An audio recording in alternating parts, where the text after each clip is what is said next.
বগুড়ায় রথের গাড়ি টানতে গিয়ে বিদ্যুৎ স্পৃষ্ট হয়ে ৬ জনের মৃত্যু হয়েছে, আহত হয়েছে ১০ জন। শহরের সেউজিগাড়ি আমতলী মোড় এলাকায় এই ঘটনাটি ঘটে। জানা যায়, বিকেলে সেউজিগাড়ি ইসকন মন্দির থেকে পুলিশ লাইন শিব মন্দিরে যাওয়ার পথে সড়কের তারের সাথে লেগে বিদ্যুতায়িত হয়। এ সময় বেশ কয়েকজন রথের গাড়ি থেকে ছিটকে পড়ে। তাদের উদ্ধার করে বগুড়া শহীদ জিয়াউর রহমান মেডিকেলে নেওয়া হলেও মারা যান ৬ জন। আহতরা চিকিৎসাধীন রয়েছেন।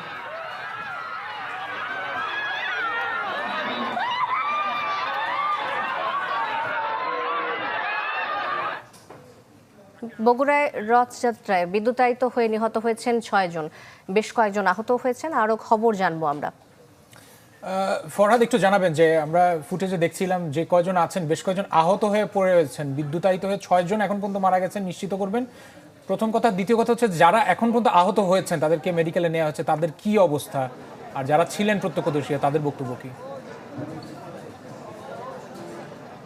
রাশেদ, প্রত্যক্ষদর্শীরা বলছেন যে রথযাত্রা শুরু হওয়ার অল্প কিছুক্ষণের মধ্যেই যখন স্টেশন রোডে যখন উঠেছে, তখন রথের যে চূড়া, সেই চূড়াটা কিন্তু রাস্তার যে উপর দিয়ে বিদ্যুতের লাইন টাঙানো ছিল সেখানে যখন স্পর্শ হয়, তারপরে কিন্তু আগুন ধরে যায় এবং সেই রথের গাড়ি থেকে রথের গাড়িতে যারা ছিলেন তারা কিন্তু ছিটকে নিচে পড়ে যান। এবং তারপরেই কিন্তু সেই জায়গাতে আমরা যে ফুটেজ দেখেছি, স্থানীয় গণমাধ্যম কর্মীরা যারা আছেন তারাও দেখছেন যে অনেকের শরীরে কিন্তু আগুন ধরে গিয়েছিল। তাদেরকে দ্রুত উদ্ধার করে বগুড়া শহীদ জিয়াউর রহমান মেডিকেল কলেজ হাসপাতাল এবং ২৫০ শয্যা বিশিষ্ট মোহাম্মদ আলী হাসপাতালে নেওয়া হয়।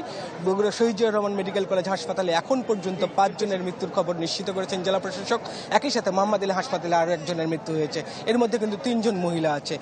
জেলা প্রশাসক এবং পুলিশ সুপার যারা হাসপাতাল পরিদর্শনের পরে তিনি সাংবাদিকদের বলেছেন যে তারা প্রায়োরিটি দিচ্ছেন যে যারা আহত হয়েছেন তাদেরকে চিকিৎসার বিষয়টি তারা নিশ্চিত করার জন্য তারা সবগুলো চিকিৎসককে এখানে ডেকেছেন এবং চিকিৎসকরাও সাধ্যমতো চেষ্টা করছেন।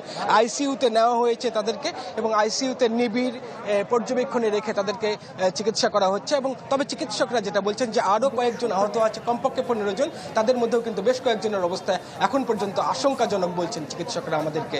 রাশেদ, ফরহাদ, ধন্যবাদ যুক্ত হওয়ার জন্য। ফরহাদুজ্জামান শাহী আমাদের সাথে যুক্ত হয়েছিলেন বগুড়া থেকে।